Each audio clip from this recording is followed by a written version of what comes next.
Obamacare, the food safety bill, the pay czars. Those are just a few ways government has grown even under this bigger government administration. Yet there's a movement afoot to claim that big government under President Obama is a myth. Professor Bob Murphy of the Mises Institute says those who believe that might as well live on Fantasy Island. And there's a bridge here that he'll sell them. Bob, it's a pleasure. Welcome to Freedom Watch. Where did this nonsense come from that big government is a myth? I mean, it has grown under virtually every president since Thomas Jefferson, certainly every president since FDR, exquisitely under George Bush, and out of control under Barack Obama.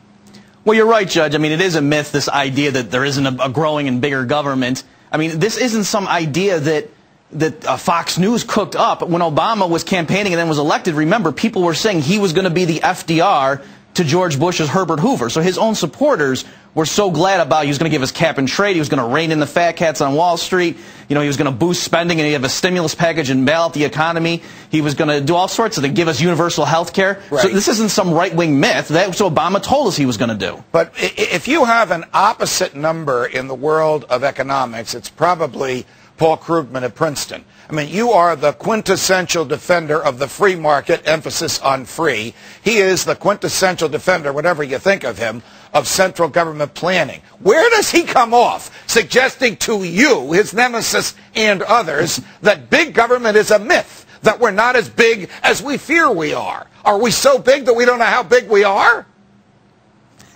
Well, that's a good point. And you're right, actually, seriously, that is the argument they try to use. They're trying to show that the government hasn't grown that much under Barack Obama, and that's true to an extent, that it grew a lot under George Bush as well, but it still grew under Obama. Federal spending right now is about $600 billion higher than under George Bush. So, I mean, it is growing under Obama. Right now, the federal government spends over a quarter of GDP, more than since World War II. So clearly the government's growing. In the next couple of weeks, the government is going to ask the Congress for permission to raise the debt ceiling, stated differently, to borrow a few trillion more. If you had your way, if you could cast one single vote for either house of Congress, how would you vote and why? Well, I'm not in favor of extending that debt ceiling. I mean, I think you and others have made the point very eloquently that, look, the government is going to spend whatever it is allowed to, whatever it can get away with. So it's naive to think, okay, you can spend $2 trillion more, but that's it, and then we're serious and you can't spend any more. They will just keep doing this every time. It will only stop when people say you cannot borrow any more. That's the only thing that will stop their spending. But you have studied the economy and you've studied the government, and you know that laws that attempt to restrain the government are simply overlooked or evaded or avoided or, quite frankly, broken by the government. That the only thing it understands is something ironclad like you can only spend what you take in, and there's no stomach on the part of the public to raise taxes. Therefore, stop the spending no matter who it hurts.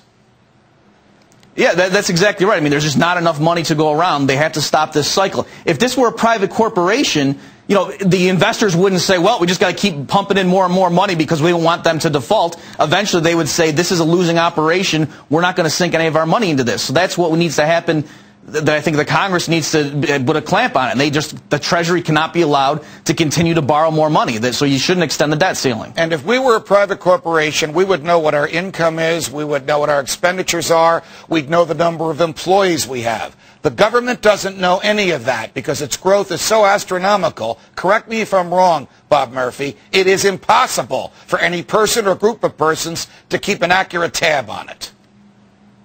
Oh, yeah, you're exactly right. I mean, they have ballpark figures they give, but no, I mean, nobody knows the exact numbers of various things. They're all estimates.